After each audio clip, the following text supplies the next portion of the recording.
Good morning. So the new day has started. ज्या प्रकारे आपण आपल्या किचनची काळजी घेतो किंवा किचन ऑर्गनाइज करतो त्याचप्रमाणे आपण आपली मोस्ट इम्पॉर्टंट जी गोष्ट आहे ती म्हणजे स्वतःची काळजी सुद्धा घेतली जायला पाहिजे.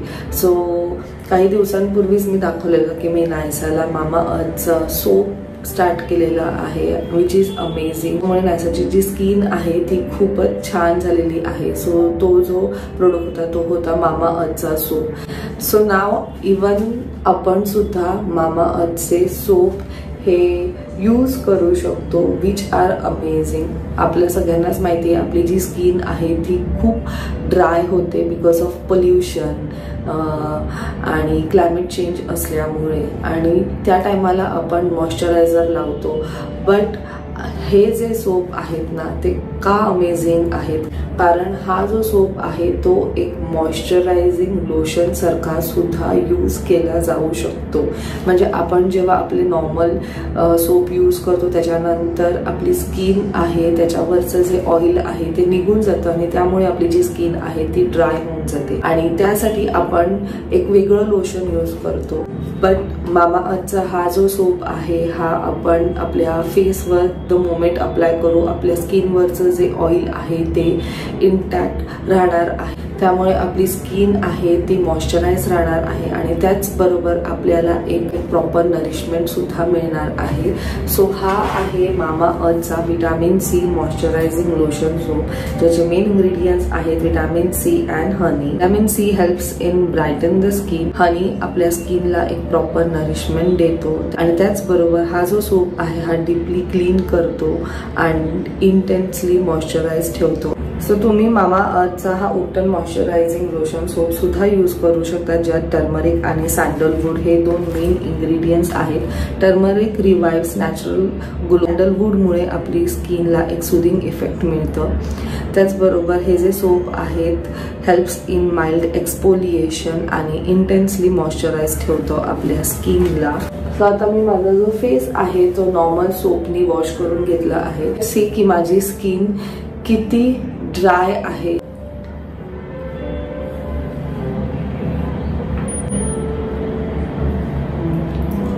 Okay, so you can see this is not a good result.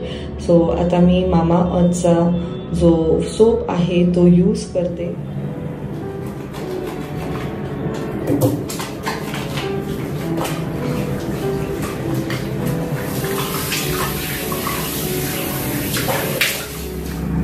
So आता मी माझा जो फेस आहे तो प्रॉपरली वॉश करून घेतला आहे विथ मामा अर्थ सोप. अँड परत एकदा मी आता डिटेक्ट करते. लेट्स सी की माझा रिझल्ट काय येत आहे.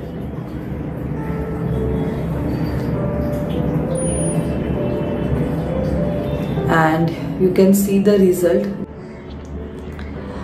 सो आधी तुम्ही पाहिलेलं की माझा रिझल्ट काय होता आणि आफ्टर अप्लाइंग मामा अर्थचा सोप माझा रिझल्ट काय आहे. So it's a positive result. So आता ॲक्च्युली खूप छान झालेलं आहे की आपल्या सोपमध्ये आपल्याला एक मॉइश्चरायझिंग लोशन सुद्धा मिळतं. म्हणजे no need to apply moisturizer नाव. आपली स्किन खूप मस्त होणार आहे आणि आपली जी स्किन युजली ड्राय होते ती सुद्धा नाही होणार आहे. सो इन केस जर तुम्हाला कोणाला हे प्रोडक्ट घ्यायचे असतील तर खाली डिस्क्रिप्शनमध्ये मी याची लिंक दिलेली आहे. मामा अर्थचे प्रोडक्ट्स हे अमेझॉन, नायका, फ्लिपकार्ट, पर्पलवर मिळतील. त्याचबरोबर तुम्ही माझं कुपन कोड सुद्धा यूज करू शकता ज्याच्यामध्ये तुम्हाला 20% डिस्काउंट मिळेल. माझा कुपन कोड आहे रचना 2024. पण माझा जो कुपन कोड आहे तो फक्त मामा अर्थच्या ऑफिशियल साईट आणि मामा अर्थच्या ऑफिशियल ॲपवरच ॲप्लिकेबल आहे. जर तुम्ही मामा अर्थचं ऑफिशियल ॲप डाउनलोड केलं then you will get early access to all the sales. म्हणजे जे पण सेल्स लागतील त्याच्याबद्दलची माहिती तुमच्यापर्यंत सर्वात आधी पोहोचेल. आणि तुम्ही जेव्हा पण मामा अर्थचे प्रोडक्ट्स घ्याल तर नक्की त्यांना तुमचा जो फीडबॅक आहे तो द्या, कारण नुकताच onion shampoo based on your inputs improve केलेला आहे. प्लस ते नेहमी अपग्रेड करत राहतात त्यांचे products through research and innovations for better quality. आणि जसं की मी तुम्हाला सांगितलं मामा अर्थचे प्रोडक्ट्स ऑनलाईन तर मिळतातच बट त्याचबरोबर आता ते ऑफलाईन सुद्धा मिळायला लागलेत. सो इन केस तुम्हाला कधी तुमच्या नियरेस्ट स्टोर्सवर मामा अर्थचे प्रोडक्ट्स दिसले तर मला नक्की कॉमेंट किंवा मेसेज करून सांगा. सो चला मग आता मी नायसाला रेडी वगैरे करते आणि पुढच्या दिवसात काय काय होणार आहे ते तुम्हाला समजेल.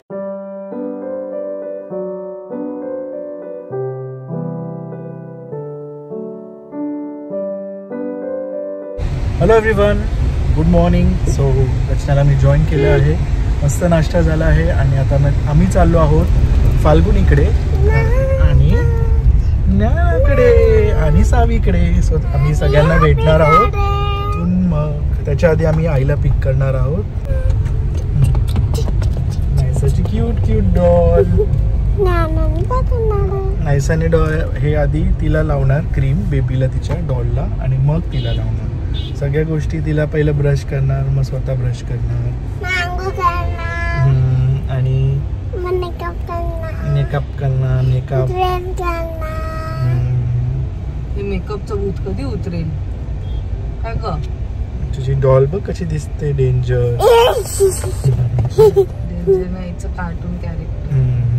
ती डॉल बनवण्यात वेगळी आली आहे पण ती ऍक्च्युअल मध्ये छान वाटते. मस्त घरातलं सगळं काही आवरलंय. सगळं काही आवरलं ना आपलं की आपल्याला पण एक स्ट्रेस नसतो की अरे आता घरी जाऊन हे करायचं घरी जाऊन ते करायचंय. नाश्ता झालाय सगळ्यांचं. हे नाश्ता करत होते तेव्हा मी पूर्ण माझं जेवण सुद्धा बनवून घेतलेलं आहे. आता आम्ही फ्री आहोत. काय आमची बाकीची कामं आहेत ते करता येतील. सो टाइम ना हा खूप इझिली मॅनेज होऊन जातो. फक्त प्रत्येकाला ते समजायला पाहिजे की कसं केलं जायला पाहिजे. खूपदा ना आपण कन्फ्युज्ड असतो की आता एक काम करतोय ना आता बॅक ऑफ माइंड दुसरं काम डोक्यात असतं आणि मग तो जो काम करतो तो सोडतो आणि त्या कामाकडे वळतो. असं नाही. जिथे आहात ना तिथे फोकस्ड राहायला पाहिजे. असं की आम्ही नेहमीच म्हणतो प्रत्येक गोष्टमध्ये फोकस ही गोष्ट फार इम्पॉर्टंट आहे. छोट्या छोट्या गोष्टी लाईक टाइम मॅनेजमेंट, फोकस असणं, विजन असणं, हे जे आपण युजली शाळेमध्ये शिकतो हे आपल्याला तेव्हा वाटतं की अरे हे कुठे काय सगळं कामी येणार आहे. असं नाहीये.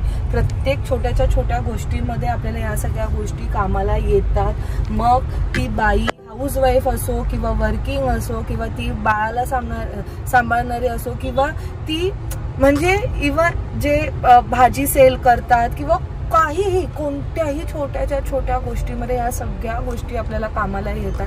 फक्त ते आपल्याला रिअलाइज व्हायला पाहिजे आणि ते बॅलन्स कसं करता येईल ते शिकायला पाहिजे आणि हळूहळू होऊन जातं ते सगळं काही. फ्लोमध्ये मस्त करा. स्ट्रेस घेऊ नका. कोणत्याच कामाचा स्ट्रेस घेऊ नका.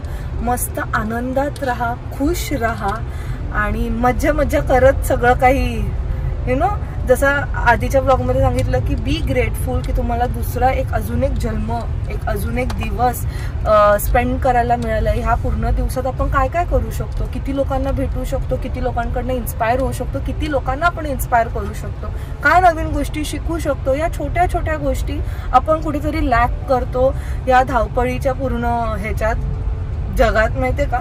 मग थोडंसं बसा, 1 मिनिट बसा, थोडासा विचार करा आणि मग कामाला लागा. चला आता आम्ही आईला पिक करतो. आई तुझी साडी ती घेऊन जा. नंतर तुमची लोणची आहेत ती घेऊन. आईने लोणचं बनवलंय.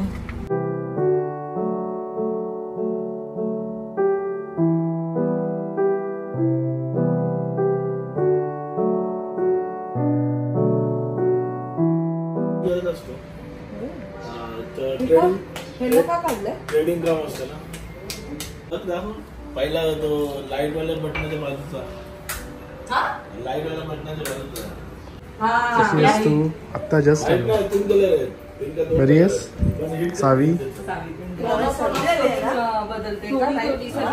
काय रे सर्दी सगळ्यांनाच होती. मला तर किती दिवस.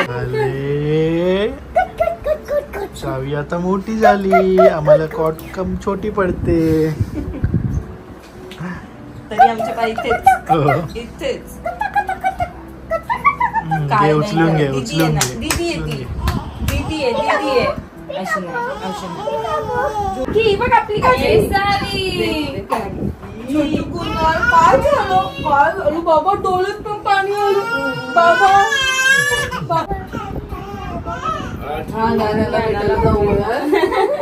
जाऊच गाई काय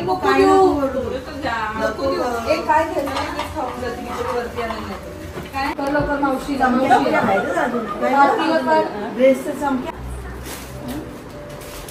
काय पाहिजे तुझं आणलंय तो किती ठेवलाय सांभाळत.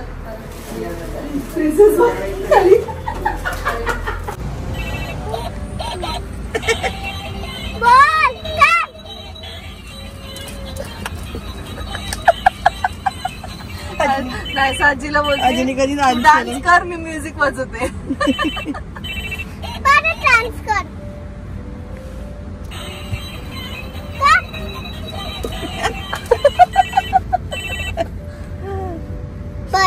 ग एवढी हुशार झाली ग पोरगी खूप हुशार झाले बस असं आवडत तुम्हाला कशी काढतात अम्मा मस्ती केलं काढू नको कुठे बाबांचं वॉलेट आहे. फोटो कुठे थांबा कोण आहे? आई आणि बाबा दोघं छान दिसतात. हो. कोण कोण आवडले तुला? दोघं आवडले. माझी गुणाची बाळ. आपलं हे नारळ भेट बाबा आई बाबांचं ऑफिशियली झालेलं तेव्हा फिक्स. मी आता मी सगळे मनी तेव्हा आजी पण होती ना ही. मी सगळे मनी गिल्स मनी केला झाला. ओ माय गॉड आमचं पार्सल पहिले झालं तुमच्याकडे. आंबे ठेवलं आहे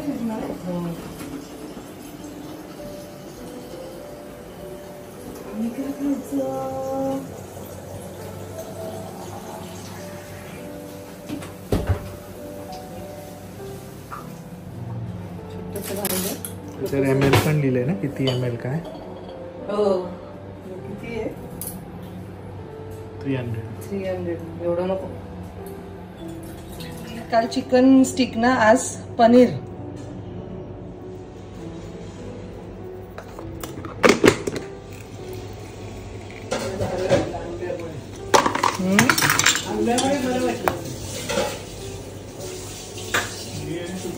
खूप पडत रे.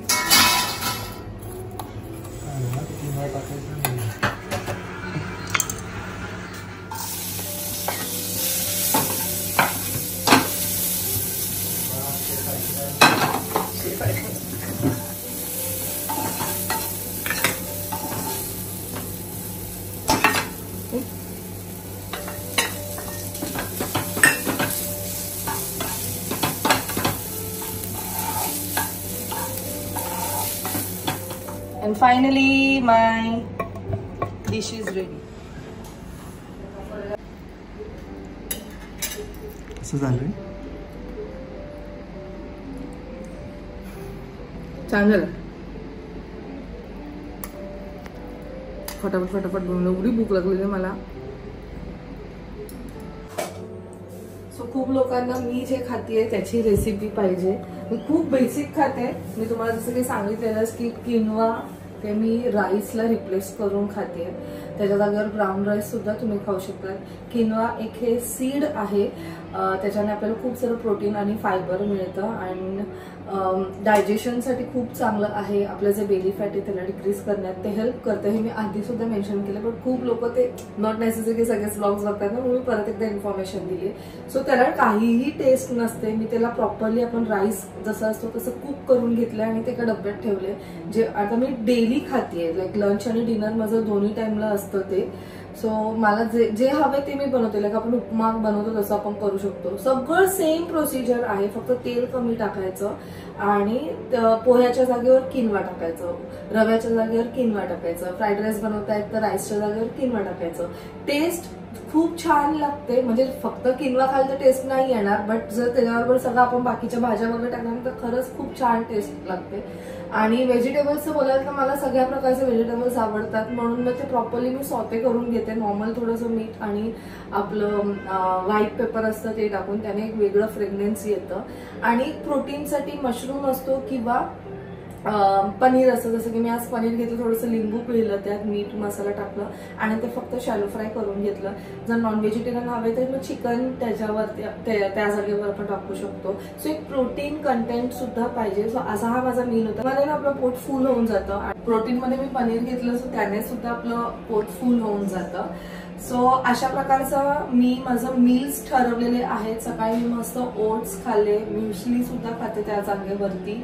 आणि तसंच मी परत एकदा तेच सांगेल की डाएट करतो दॅट डझंट मीन की मन मारते मी माझं किंवा मी काय कमी माझं फूड केलेलं आहे, नाही.